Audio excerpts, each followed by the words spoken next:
So much for tuning in to the PHNX Coyotes podcast.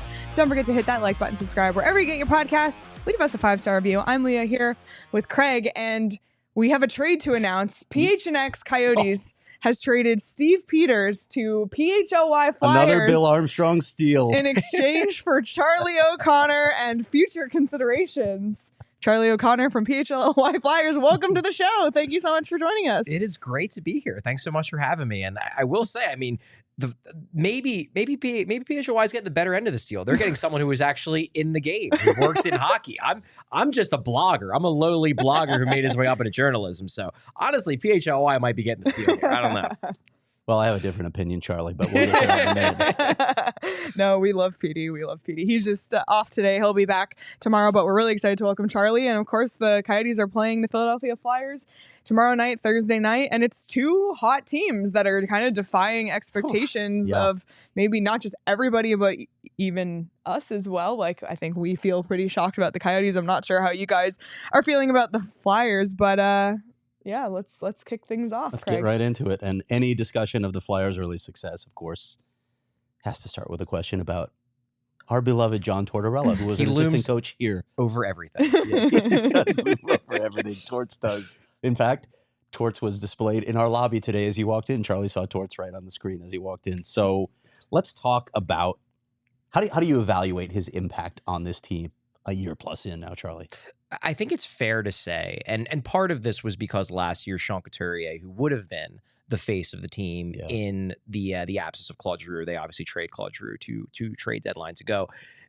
John Tororella became the face of the Flyers. Like, Sean Couturier was maybe going to be that guy. He was probably going to be, the leader, definitely the best player. He missed the entire season because he had to get a second back surgery, and John Tororella became really the face, the primary focus of the Philadelphia Flyers. They would have a video actually after, before every game, like the pump up video at the arena they've shown the Jumbotron, and it ended with like just a big close up of John Tortorella's face. So it was very clear they knew what they were doing, that this is now John Tortorella's team in more ways than one, definitely in terms of marketing, but also just in terms of the way they play. And I think what you're seeing this year with this Flyers team is that last year it was John Tortorella trying to figure out how to build a team that would play his way. Some of that was trying to figure out which players would never play his way. Some of that was trying to figure out what he needed to get his team to play a John Tortorella style of hockey. I think this year, and this is a big reason why they've been better than expected, is because they're playing John Tortorella hockey.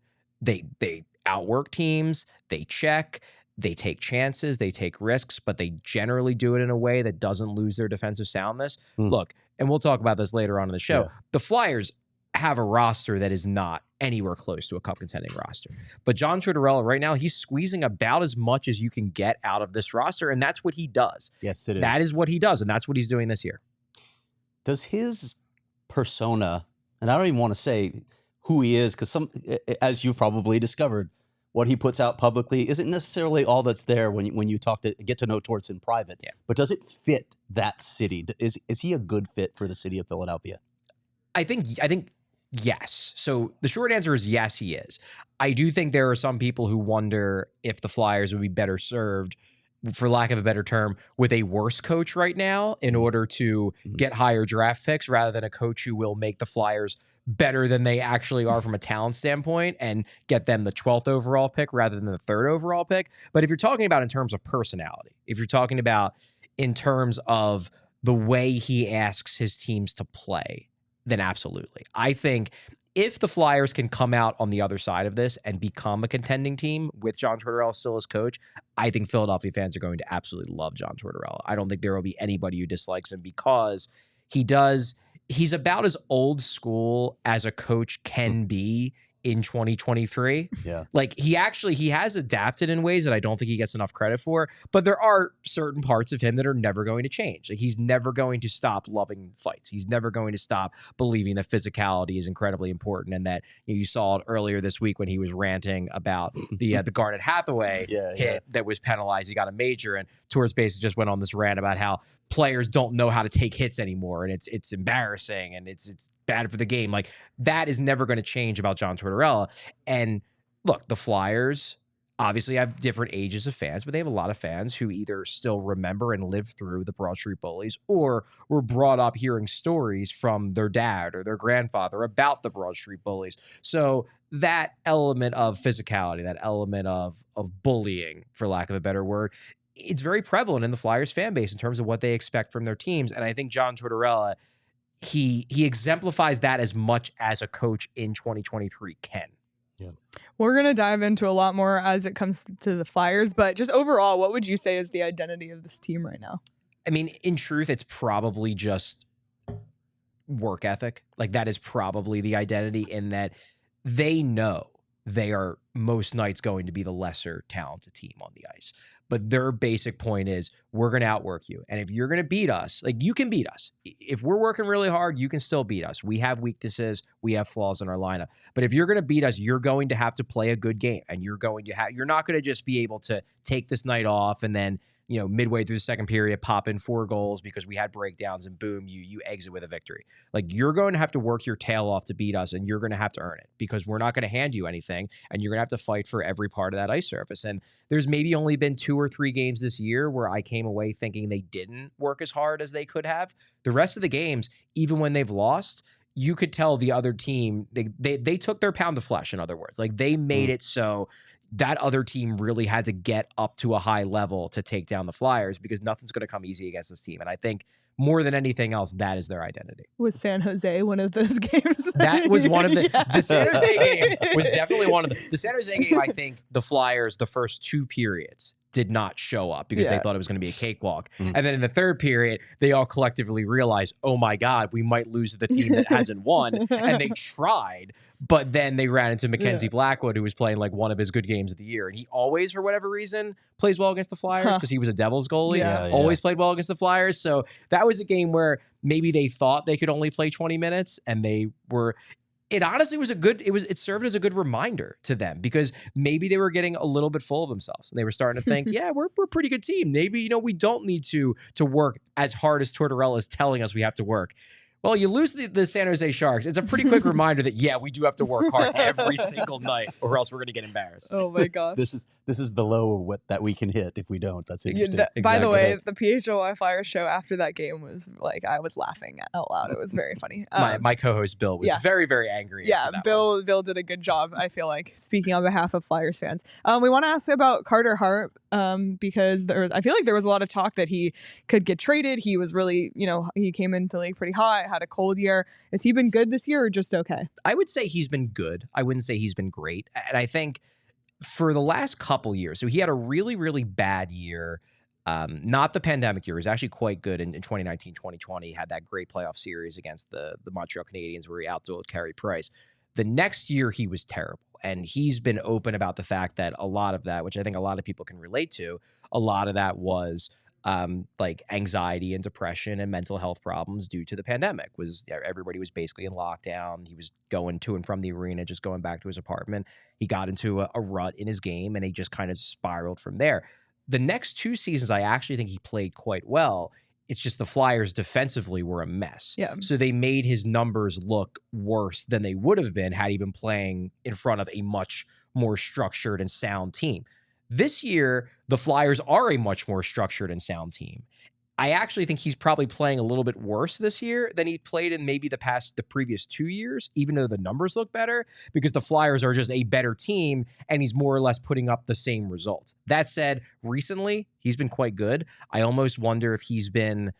Sam Ersson, the backup goalie, has been playing really well since the start of November. I almost wonder if Hart, there's a little bit of internal competition there. Yeah. Hart is the number one, to be clear. I don't think Sam Ersson is going to take the job, but you see your backup playing that well, it maybe pushes you a little bit where you want to match that. And I kind of wonder if that's driving it, because the last couple games, like he played on the last game, I believe was Monday against Pittsburgh. He was fantastic. Like that was a back and forth trade chances game that somehow ended 2-1 because Carter Hart made that many great saves. So I would expect him to play tomorrow night against the Coyotes. My guess is he'll play.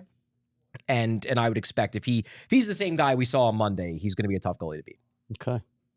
Logan Cooley is obviously a rookie getting a lot of attention here, not as much as a certain other guy who's on every highlight package every night, whether he's playing or not. But the Flyers have a couple of interesting rookies as well. I know you just wrote about Tyson Forster. Want to also ask you about Bobby Brink. So the floor is yours. Yeah. I guess I'll start with Brink. I think Brink is more of a surprise. I personally, I can tell you, I didn't expect Bobby Brink to make the team out of camp. He last year was kind of a rough developmental year for him. It got off to a late start because he had hip surgery that delayed his start to the season. I don't get a lot of time to watch the AHL, just in terms of I'm covering the Flyers. That's my main focus. But the people I talk to who watch the Lehigh Valley Phantoms regularly, whose hockey knowledge I respect, basically said that, yeah, he racked up some points with the Phantoms. He didn't look that good doing it. That for a lot of the year, he kind of seemed like he was skating with a limp. He already had an awkward skating stride. So he kind of got going at the end, got a little bit better. But the people I talked to in the organization, there was some skepticism that he was actually going to be an NHL caliber player, that he might be more of a tweener. So I went into training camp thinking it was a long shot of him making the team. And around the midpoint of camp, he just found another gear and really just played great and earned his way into that lineup. And he's been good. He got off to a hot start. I feel like he's dipped a bit. I almost wonder if he might be a little fatigued. He hasn't played a ton of games over the last few years. He was a college guy, played for University of Denver, so didn't have the most demanding schedule. Then last year only played about half the season because of the hip surgery. So I suspect there might be a little bit of them, not quite Leo Carlson rules, but similar idea of let's not like overload this guy with games. So he's getting some scratches, but he's going to be in the lineup tomorrow. So expect to see him. He's an intriguing player because he's such a good playmaker. He's small. He's not the best skater, but man, he can see the ice well. And if he makes it, it's going to be as I think like a 55, 60 point top sixer, which is why he was sort of a boomer bust guy. Right. If he doesn't make it as that, he's probably not an NHL player. But so far this year, I've seen enough to think that he might be able to be that quality second line winger that they want him to be. As for Forster, I mean, he to me he's been the revelation just in terms of what I think he could potentially become. So he got off to a really slow start offensively, wasn't scoring. Now, he's always been a sniper. He got drafted high because he's got this powerful shot. That's why he was a first-round pick. He just couldn't score to start the year. And it got to the point where you wondered, were they going to send him down? And I think they would have, except for the fact that he was doing everything else so well. Like his underlying advanced metrics, if you're talking about his impact on expected goals, his impact on shot differential, through the roof. One of the best on the team, one of the better forwards, honestly, in hockey at times, depending upon whether it was after a really good game or not. And I think that's why they gave him as long of a leash as they did. Well, finally, over these last few games, he's starting to score. Yeah. He had 2 goals against the Devils, had a really nice snipe against the Penguins this past weekend, then another nice snipe against the Penguins back home in Philly. It just seems like the scoring is coming around. But what's exciting is that the details are still there too. And you start to think to yourself, okay, if this is a guy who can drive play and do all the little things right, and then also rip 30, 35 goals a year, you got a really good player on your hands. And that's exciting because I always looked at him as a guy who was more going to be an offensive specialist, more of a pure sniper, and that's all he provides. If he can be a great two-way guy and a pure sniper, then you have a really exciting player on your hands. PD, who's here in the chat, said, P.S. Brink is from Minnesota, just in case you didn't know. I don't know if you knew this, but PD is from Minnesota and brings it up at every possible. He sure is. That's actually one of the reasons why the Flyers drafted him, because he was drafted by the Chuck Fletcher, Brent Flair duo when they were running in Philadelphia. And Brent Flair, who's actually still in Philadelphia, Brent actually has known Brink and his family since he was a little kid. Oh my gosh. He's been following him for years. Danielle, is there a way to just ban him from the chat? We'll put him in 5-minute timeout. Yeah, just a 5-minute time would be fine. Oh, boy. We could just keep repeating those for another 40 minutes. Well, Jeff in the chat mentioned Sean Couturier from Phoenix, Arizona. Sort of of. course. Yeah, Sort of. whatever. It's We'll written there. It says it by his name. Yep. With Phoenix roots, we could at least say. He's bounced back from his second back surgery. How's he been this season? He's been really good. And I honestly think he's starting to get even closer to what he was pre-surgery. That was a real question mark for the Flyers because this is a guy who pre-injuries was a yearly Selke contender, one of the best two-way centers in hockey, and a guy who could, maybe he wasn't a 100-point guy, but he could approach point per game every year. He was legitimately, in my mind, one of the most underrated players in the game in terms of his all-around impact on games. He has the back surgery in 2021, 2022. They think it's fine. Then he shows up. Apparently he'd been talking to Chuck Fletcher that summer. He said, I still don't feel great, but maybe this is the way I'm supposed to feel. Then he goes in, skates a little bit, has another tweak, has to get a second back surgery. Now you're coming up on a guy who 2 back surgeries, plays center, he plays a physical position. He's always played not a hitting game, but a game where he plays through contact. He's a guy who's battling down in the corners. He's winning puck battles. That's his game. He's not a burner. Coming off 2 back surgeries, and now he's 30 years old going on 31.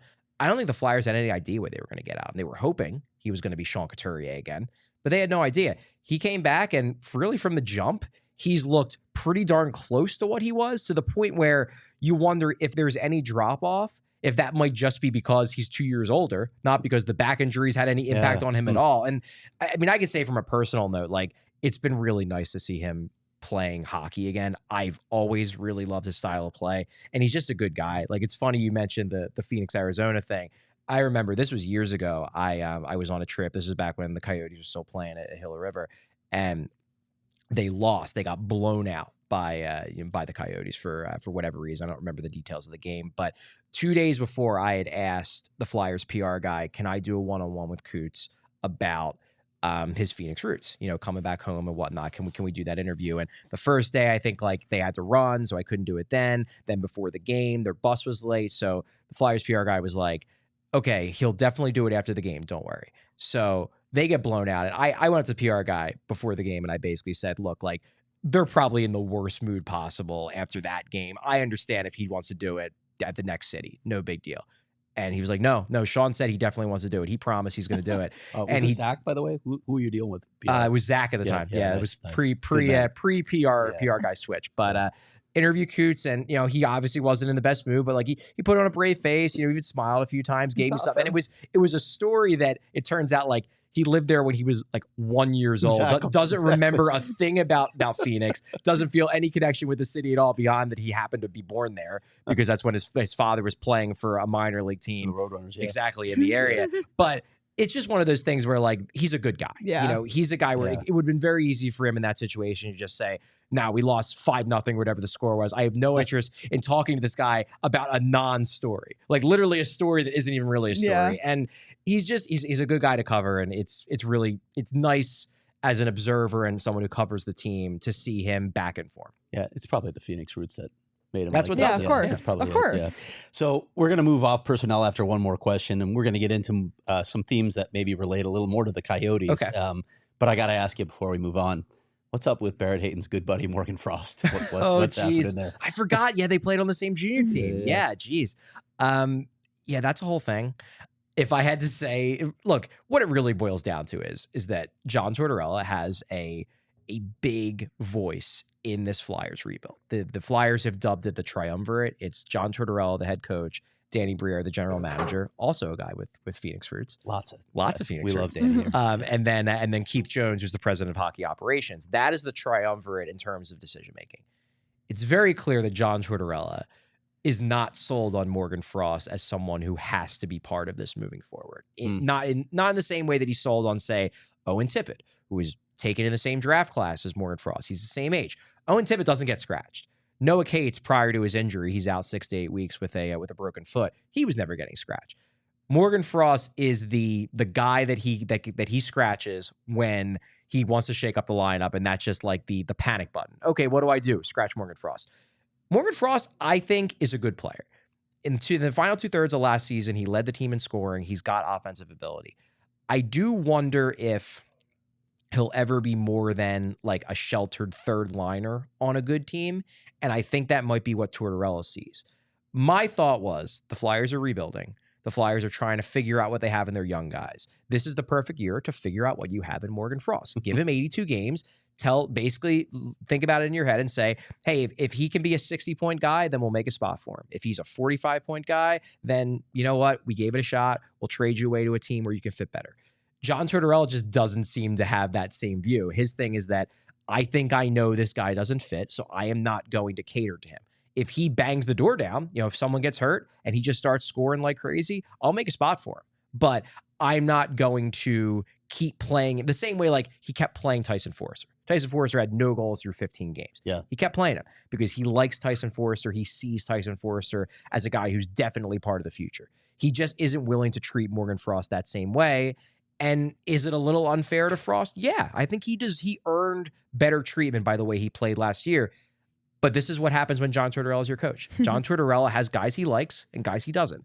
And Morgan Frost is a guy he just isn't sold on. And that's not going to change unless Morgan Frost plays so well that it just makes it impossible to hold that opinion. We're familiar with that. We talk, it's kind of the same way. Is he really? Yeah, he is. But Andre Tourigny couldn't be more different than that, I feel like. Yeah. Still so much more to talk about. We're going to talk about kind of the Flyers as a whole. We'll preview tomorrow night's game and ask some Philadelphia related questions as well as get some Coyotes updates. But I was curious what the line was on tomorrow's game on BetMGM, and the Coyotes are minus 115, but the Flyers are minus 105. So this is kind of a neck and neck matchup as far as a betting perspective. The over under set at 6. So plenty of intrigue there over at BetMGM if you want to put some money on this game. If you think the Coyotes are going to stay hot and sweep this homestand, we'll have to wait and see. But I do have a BetMGM parlay pick of the week. This one's courtesy of Shane, who, PD does the Deef and Lock because he always has some great picks. And Shane calls this one I heard he's in town. He is in town and he's going to the game tomorrow night. And this one's called the O Canada parlay. And it's the Toronto Raptors -4. And then a same game parlay with the Hurricanes and Oilers. It's the Oilers money line and McDavid anytime goal scorer. So all those three things combined, it's a +501 parlay over at BetMGM. So if you're interested in taking Shane up on that parlay, you can do so over at BetMGM. And if you haven't signed up yet, use the bonus code PHNX. When you do, you can place your first BetMGM Sportsbook wager through the BetMGM Sportsbook mobile application of at least $10. And if that bet loses, your bonus bets will be available once your initial wager is settled. You can check out the show notes for full details. And now you can listen to Shane talk about the disclaimer. Gambling problem? Call 1-800-GAMBLER. Colorado, D.C., Illinois, Indiana, Kansas, Louisiana, Maryland, Mississippi, New Jersey, Nevada, Ohio, Pennsylvania, Tennessee, Virginia, West Virginia, Wyoming. Call 877-8-HOPE-NY or text HOPE-NY 467-369 New York. Call 1-800-327-5050 Massachusetts. 21 plus to wager. Please gamble responsibly. Call 1-800-NEXT-STEP Arizona. 1-800-BETS-OFF Iowa. 1-800-270-7117 for confidential help Michigan. 1-800-981-0023 Puerto Rico in partnership with Kansas Crossing Casino and Hotel. Visit BetMGM.com for terms and conditions. U.S. promotional offers not available in D.C., New York, or Ontario.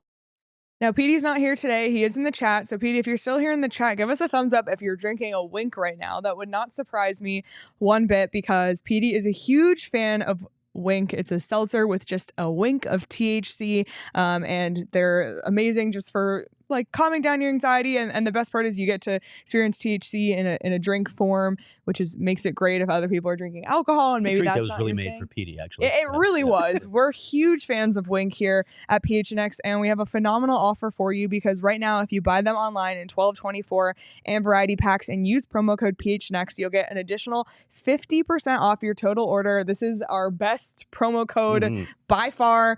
Make sure you take advantage of this now. Again, use promo code PHNX at drinkwink.com. That's WYNK.com to get 50% off your order of Wink. So check it out, and I'm looking forward to hear if Petey is partaking. I'm waiting for that thumbs up, but I know it's going to come. Is he there? Okay. All right, Charlie, let's talk about some themes that we're familiar with here in Arizona. Let's talk about the Flyers' philosophy on the future. Here we go. Is this a rebuild? What's happening here? It's definitely a rebuild. But the big thing that Danny Briere has made this clear literally from his very first day as interim GM, before he was even named the official GM, even though that very quickly seemed like it was a foregone conclusion that he was getting the job.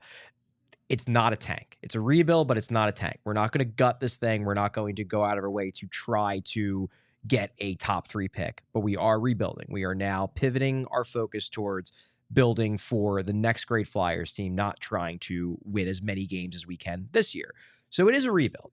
However, I do think it's fair to wonder if having a coach who can squeeze the most out of a team like John Tororella can is the right way to go about rebuilding. Familiar. Yeah. So that's where the push and pull comes in. And I think it's probably the biggest discussion point within Flyers fandom right now. That's what I was going to lead to. How do the fans feel about this early success? I think the majority of fans are kind of just taking it in stride. It's still fairly early in the season. We're getting into December now, so now we're getting a little bit closer into where these things could hold. But look, the way I look at it is the Flyers are, in a lot of ways, exceeding expectations to as much of a degree as could have been reasonably expected. They are way better than anybody thought. Yep. And they're still like a bubble team. If even just a few things drop off, they're going to lose a lot of games. And that's the interesting thing about when you talk to John Tororella, because they went on a run in November. And after every game, after every win, there's nothing a coach loves more than to stick it to the media and, do the whole nobody believes in us. All you guys picked us to be terrible, and now look how great we are. You're all wrong. John Tororella would go up in front of us and just be like, oh, don't worry, we're going to lose. We're going to lose games. Just you wait. And it's just like, even they know that this is a little bit unsustainable, that they're not this good. And just a glimpse into why it's a blast to cover him. It is a lot of fun. Yes. It's a lot of fun. Go ahead. But no, that's the thing is, like, internally, I think they realize that they're probably playing a little bit over their heads right now. But the way they look at it is, and I think this is the way that fans probably should look at it, rather than be so obsessed with whether they're going to get the 5th overall pick versus the 10th overall pick, is if the reason why they're winning is because Tyson Forrester is developing quicker than expected, if Bobby Brink is making a bigger contribution, if Owen Tippett scores 30-plus goals, even if some older guys like Sean Couturier, for example, he signed for another 6 years on a massive contract with a no movement clause. And if he just stunk coming back from the back surgery, even if 4 years down the line, the Flyers have a few star players they got via high draft picks, if they have a massive cap albatross because Sean Couturier is a 4th-line center making $8 million a year, that's going to hurt their chances of success. So the fact that Couturier has come back and looks like he might even be like a positive value player on that contract, the fact that Travis Sanheim has had a massive bounce back year, he's on a contract that could have been an albatross. There's been a lot of developments that I actually think speed up how long this rebuild might take. Now, that's not to say it's definite. They still need to hit on their draft picks. They still need to make shrewd trades. They need to make some good signings. Like, this isn't fixed by any means. But if you have a good second tier of impact players, which I think they are slowly starting to build back up, Travis Konechny, Sean Couturier, maybe Owen Tippett, Tyson Forrester, maybe Joel Farabee's taking a step forward. Travis Sanheim, especially for the first 2 months, maybe like 6 weeks of the season, looked really good. He's dipped a little bit recently. If that can be your second tier, then you're just kind of crossing your fingers that guys like Matvei Michkov and Cutter Gauthier, Gauthier, another guy with Arizona connections, I believe. If they can be the stars, they have a good base right under them to provide them with depth and maybe take that leap back into contention. The question is whether they can pull it off and whether those top prospects can be those guys. It's a lot to put on them. But there is a path. Well, and let's stay on that then, because when you look down the road, I think I researched this correctly. They have 2 first-round picks, 2 second-round picks this upcoming draft. But after that, it's just basically your normal draft capital. So it's not like they have an abundance. And a lot of times, Bill Armstrong certainly believes, okay, you can't count on every one of your guys that you hope to be a star hitting. Exactly. So you do it in volume. So are they content with sort of the draft capital they have now and the fact that they have a pipeline that Corey Pronman ranked number 11 in the NHL, or do they feel like maybe they need to address that as well? I think they view this draft as a big one. I would expect, so my guess is that they are going to get a couple more assets at this upcoming deadline. The big guy that could be a legitimate trade target for teams is Sean Walker. He's had a very surprisingly good year. He was kind of a cap dump from LA. They got him in the Provorov deal. He's been a revelation. He's healthy. He's been great under Tortorella. And as a right-handed shooting defenseman who's getting 20 minutes a night on a cheap contract, that's the kind of guy that maybe a team overpays and gives you a first-round pick. a late first-round pick, but a first-round pick. Suddenly you got 3 first-round picks this year. Then maybe you can trade away a guy like Nick Seeler, get a mid-round pick for him. Then I don't think they're going to blow it up. I don't think they're going to trade everybody. But you've got guys like Konechny. You've got guys like Scott Laughton. You've got guys, honestly, even like Carter Hart. I don't know if they keep all 3 of those guys. I would lean towards them probably trying to maybe re-sign Konechny. I think they see a fit there with him. He's young enough. Yeah. He really has embraced Philadelphia. He's a popular guy, and he's also just a guy who seems like he's getting better every year. Carter Hart's an interesting one because there's the Hockey Canada situation that complicates that. I don't know if teams would be willing to pay for him without knowing how that's going to ultimately be resolved and if he was or was not involved in the situation. Then you've got Scott Laughton, who is on the older side, did have teams interested in him in the offseason, and could be one of those guys that other teams look at as something of like a Blake Coleman, like a Barclay Goodrow, who you overpay for him because you think he can be that character grit guy in your bottom 6. So they have pieces they can sell.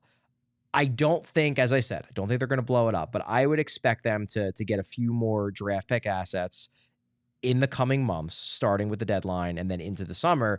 I don't think they're going to have the kind of draft capital the Coyotes stored up. I don't know if anyone does. Exactly. Like I don't see that happening. But I do think that they're not content with the draft capital they have. Interesting. I want to talk about, just stick on the draft conversation, because this past summer, we spent a lot of time talking about the top prospects, and obviously Matvei Michkov was a huge topic of discussion, and he ends up landing in Philadelphia. So if you're able to, can you take us a little bit behind the scenes of how that came to be for them eventually landing Michkov, as it was quite a controversial player in the draft? Yeah, that's totally fair. Well, I think the Flyers had a couple things going for them in that, because as both of you know, I'm sure, Michkov's camp had teams that he wanted to go to and teams he didn't want to go to. And I believe the Coyotes were one of the teams he didn't want to go to. They were. So, exactly. So the Flyers had a leg up on other teams in a few areas. Number one, I do believe that Michkov wanted to go to what he considered to be a big hockey market. It didn't necessarily have to be, the Montreal Canadiens or the Toronto Maple Leafs, but he wanted to go to a place where he felt like hockey was a big deal. And I think he just determined that Philadelphia qualifies. That was number one. Number two, the Flyers had one thing going for them in that Ken Hudakov, one of their scouts, is actually based in Russia. So while you'll never find out exactly how much communication he was able to have directly with Matvei Michkov, he was able to scout him in person, which not a lot of teams could do given all of the restrictions and everything going on in Russia. And I'm sure he was able to have conversations with people, even if it wasn't with Michkov, with people around him to try to, kind of get an idea as to whether the Flyers were comfortable with Michkov, given the fact that there were rumors and concerns about his character, about his fit in the locker room with his teammates and whatnot. So the Flyers were able to do a lot more research. They lucked into the fact that they were a market that Michkov was willing to go to. And then the Friday before the draft, they basically, because Michkov got in, I believe, to New York on Thursday, they basically snuck Michkov into the Flyers practice facility on Friday for an unofficial visit. The Friday before the draft, he met with Jonesy, he met with Briere, he met with, I believe, Dan Hilferty, who is essentially the CEO in charge of the ownership group. And Michkov seemed 100% sincere that he wanted to come to Philadelphia. That Philadelphia not only was a team he was willing to go to, it was his top choice out of the teams that he thought he could possibly go to. And I think it was that, like, if there were any remaining doubts from the Flyers as to whether Michkov was their guy, hearing this potential superstar say, Philly's my top choice, I want to be here, that sold everybody. They were just like, all right, who else was on his list that he was willing to go to? Any idea? I think Washington. I think he would have. My understanding, based on the conversations I had with people in the Flyers organization, was that the team that they were really worried about was Montreal. Okay. They were worried because I believe he would have went to Montreal.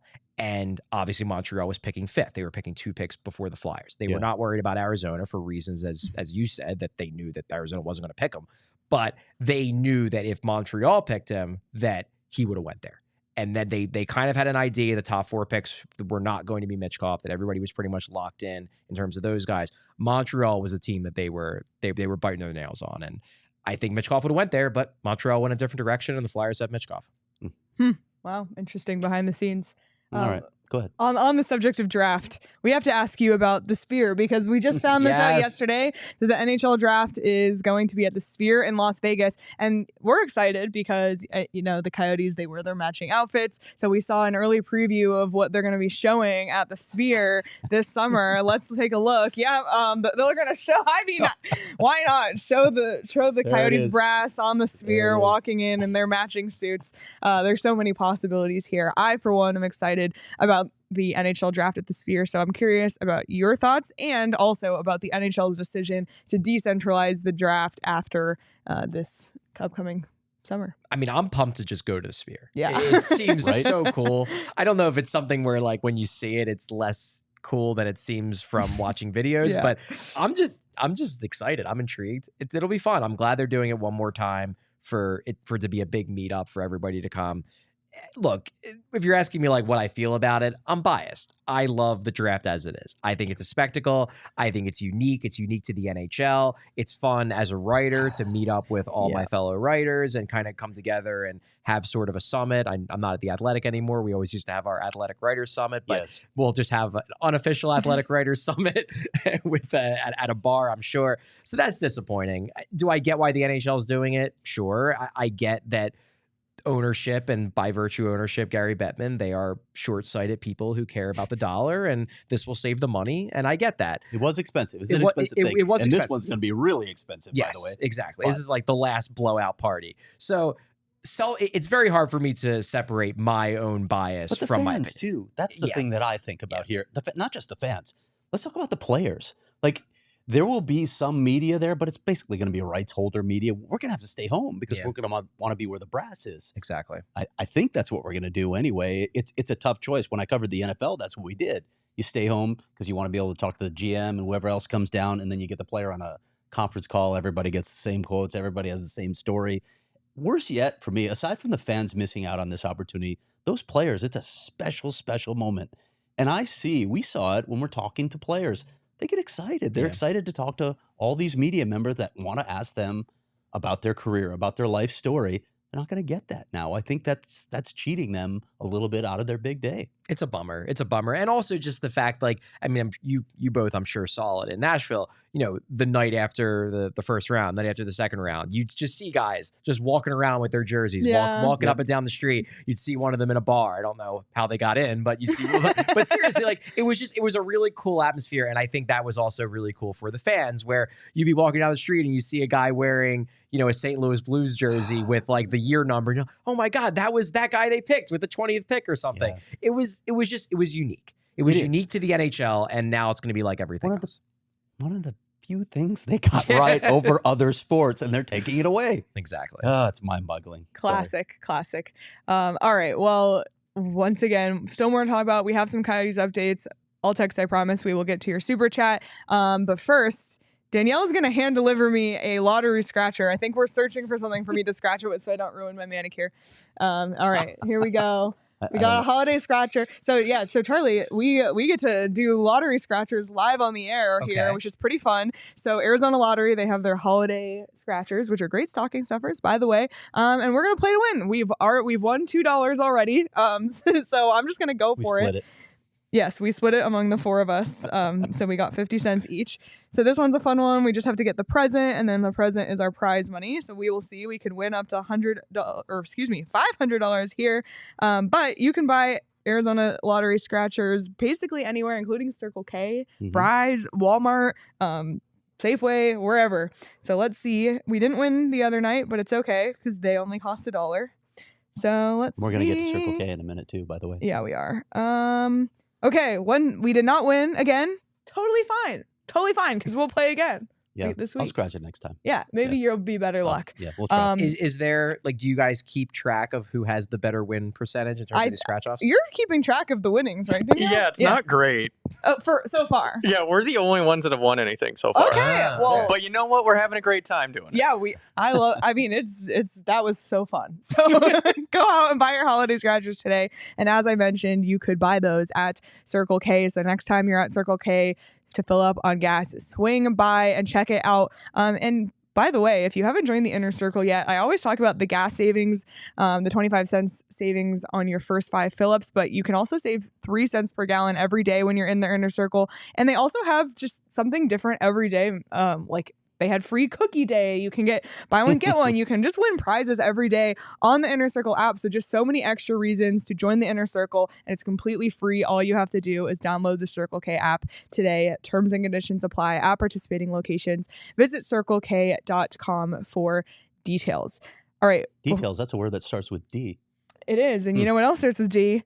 Jersey, Dermot, draft, defenseman, and dirt. And dirt. The 5 things, I think that's 5 Ds. The 5 Ds that we're going to spend a few minutes talking about for some Coyotes updates. So, Craig, I'll throw it to you because you have a lot of updates here. Okay. So, defenseman Sean Couturier, who was, of course, injured in the last game. I think it was somebody by the name of Tom Wilson who may have injured him. I don't know if you've heard of him. He's before. actually flies under the radar. He flies under the radar in the Tom NHL. Wilson injuring someone. Sean Couturier is fortunately day to day. Andre Tourigny said today that he's doubtful for the game against the Flyers, but he's going to make the road trip. So they think he's going to be back pretty soon. That's really good news. Travis Dermott was on the ice. We don't know yet if he's going to return to the lineup, but he did have a baby. We're still trying to get details on the baby. It's a little frustrating that I don't have details on the baby yet. I hope to have them by the show. Congratulations to the Dermott family. Yes, so exactly. exciting. That's a cool moment always. We don't really have to say any more about the draft, do we? Because we just talked about it. But we just wanted a 50. Yeah, we did want a 50. Okay. They recalled a defenseman from Tucson today with Sean Couturier out, and it's a name that you look at the name and you say, oh, it's Patrick Koch or Patrick Koch, but he's Slovakian. So anytime we have a Czech or Slovakian player, we go to our source for pronunciation. We go straight to Radim Verbata. So here is how to pronounce his name straight from Radim Verbata. Patrick Koch. Just as we all thought. Yeah, and Koch. I will not be saying that. Patrick Koch. Well, you really got to, from the throat. You really do. Really. You can have fun with it. There we go. And then the last D is dirt. You might have seen. This is the thing people have been waiting for. Pretty sure that you saw the video that I tweeted on the drive-in. Remy Masty was with me, by the way. He's in the studio right now watching the show. Shout out, Remy. We stopped by a certain site off a certain exit on the 101, the 64th Street exit ramp that goes to nowhere. It does go to nowhere. Goes nowhere right now. So, we'll see. We'll see, Leah. We'll see if that plot of land eventually becomes something else. We don't know yet if it's going to happen. Obviously, nobody knows. But this, as I said in my story on Sunday, this is probably the last chance for this ownership group. They got to get it done. We all know the deadlines. It's got to be coming by the end of the season. Gary Bettman has made it pretty clear that the NHL needs to know for its scheduling as well, which it is in the midst of putting together right now. So the clock is ticking. Could this be the site? We've talked about the merits of the site. We'll see. Now you know where it is. I think everybody pretty much knew where it is already, actually, based on all the reports that have come out recently. But we got a chance to look at it, to scan the desert. And as our good friend George Richards in Florida said, I thought this was a scene from Breaking Bad. Oh my gosh, yeah. I know that's kind of the big thing, the elephant in the room to talk about is the arena. And of course, if there's any further updates, we will have them for you, and Craig will have them as well. If you haven't checked out his story from Sunday, go PHNX.com, check it out. And by the way, just on the subject of the website, we have a diehard membership sale right now. I don't know if you knew this. We haven't done this at all this year. This is the only time this year we're going to do it. And Danielle, can we pull up what the deal is? $59.99 for yearly membership. That's $20 off right now. Just now until Sunday. So if you're not a diehard, if you've been on the fence, this is the time. And what a gift to give an Arizona sports fan this holiday season, the gift of a diehard membership that gets you 20% off in our locker, 20% off on events, a free shirt or hat at sign up, a diehard welcome box with stickers and your free shirt or hat. Just so many perks, the Discord as well. Great gift for yourself or for the sports fan in your life. And make sure you capitalize on this right now because this is only through the weekend. As you know, there's written content behind that paywall as well. There's plenty of written content coming from our stable of writers. There's something else coming, Leah. We're going to have a diehard blog. Ooh. Populated by all of the people at PHNX who just will throw their thoughts or rumors or news that they hear in that blog, and it will be available only to diehards. We're going to have more on that very soon. Ooh, That's going to be that's launching news to very me. How soon. fun. So there you go. And by the way, this sale is across the network. So if you want to check out PHLY, they have a diehard membership as well. do. So you can become a diehard to all 4 cities. So for that price, go for it. We do have a roster move. The Coyotes reassigned Patrick Koch to Tucson. Oh, well, that's interesting. So Okay. maybe that means Dermott could be back, or it could Jersey. be a paper move, or who Yeah, knows? I don't We'll know, see. but- We'll see. We'll know tomorrow. So a short stint for Well, Patrick. yeah, but could mean that Travis Dermott is playing too. Yeah, Yeah. you're right. So we will we'll see. find out tomorrow. We will see. Well, we want to ask Charlie some fun Philly related questions. Before we do, I do want to make sure we had a question from one of our listeners, a super chat. And this one comes from Alltex, who said, Charlie, does Atkinson still have issues with Torts considering his disliking reported in Columbus previously? Not sure if disliking is the right word. So I don't believe that he dislikes Tortorella. Number one, I'd never gotten that impression talking with Cam Atkinson. I think that, look, the way that John Tororella coaches is that he pushes guys. He pushes guys, and you're going to butt heads. And Tortorella's viewpoint is that that's a good thing. That he wants to come at a player in a tape session and make it very clear what that player did wrong. And then he wants that player to push back on him and say, no, this is what I was thinking. Actually, and he wants that combat, that battle. And I think there were probably times, especially in the early part of Cam Atkinson's career, where Cam Atkinson and Tortorella probably butted heads. Cam Atkinson's a fiery guy. He's an emotional guy. And John Tortorella obviously is. So probably at times, I bet if you dug through the archives, you could find some stories about Cam Atkinson maybe being frustrated here and there with John Tortorella. But I think in the end, Cam Atkinson would say that he became the player that he ultimately became, a 40-goal scorer, in part because of John Tortorella's coaching. And when Cam Atkinson came here, and when Cam Atkinson found out that John Tortorella was going to be the coach, from my understanding, when they were looking at coaches, Cam Atkinson was one of the people who went to the ownership and went to the people in management and said John Tortorella would be a good fit here. So I don't think this is a case at all of Cam Atkinson having to deal with John Tortorella again. I think Cam Atkinson's happy to be playing under John Tortorella. All right. We're running short on time, so these are going to be quick hitters for you, but I'm going to ask you a little bit about Philadelphia. Let's do it. Culture. First of all, the fans. They have a sometimes violent reputation. Blue collar, in your face, crass, all those things. Is the stereotype well-founded? Yes and no. So, I mean, what I would say is that Philadelphia fans care an insane amount about their teams. And so can that go over the edge sometimes? Sure. But I think basically all fan bases can go over the edge sometimes. Philadelphia fans, they care so much and they invest so much of their lives in their teams that there are going to be some times where it goes over the edge. But I think for the most part, I think it is positive energy. And I think in a lot of ways, it's just, there's just a loyalty there. Yeah. And there's a certain Remember all feeling. the positive energy of Phillies fans coming out after the losses? Oh, The yeah. Diamondbacks? But I just think there's a lot of, it's a very parochial city. Yeah. It's very much like if you're part of it, you get it. And if you're not, you don't. And I get that. Like, that's just the way Philly is. But I don't think that I don't think that Philadelphia fans are like inherently more violent than other fans or anything like that. I just think that Philadelphia fans are louder. There's an East Coast thing. Definitely. Like same thing I with get that. New York and Boston. Sure. And they just are who they are. All right. Speaking of over the edge, Eagles fans threw snowballs at Santa. Oh no. Phillies fans threw batteries at JD Drew. Yeah, we're like 2.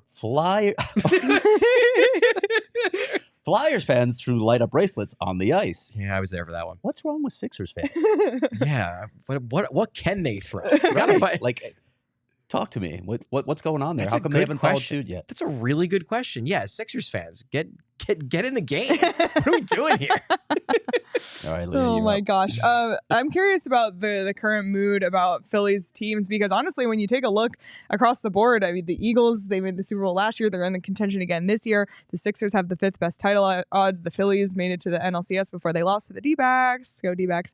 And the Flyers are better than expected. So what's kind of the current mood about Philadelphia teams? Well, the thing with Philadelphia fans is that their default emotion is despair. So you would think they would be happier than they actually are, but they're not. I think there's a feeling where, yes, the teams are good. The Flyers were the only team that was expected to be bad, and they are actually they're not title contending good, but they're better than expected. However, most of the focus is on the fact that the Eagles lost Super Bowl last year. The Phillies lost the World Series and then lost in the NLCS this year. The Sixers can't get out of the second round. It's about what they can't do, not what they have done. And you could say that's fair or not, but like that's what being a fan is. It's that feeling of we got to win a title. Yeah, they're playing well, but they got to win a title. All right. Pats and Geno's get all the pub. What are the best cheesesteaks in Philly? Ooh, good question. My personal favorite is Steve's, which is in Northeast Philly, which is where I grew up. I grew up in the Northeast section of the city. Definitely my favorite. John's roast pork is also really good.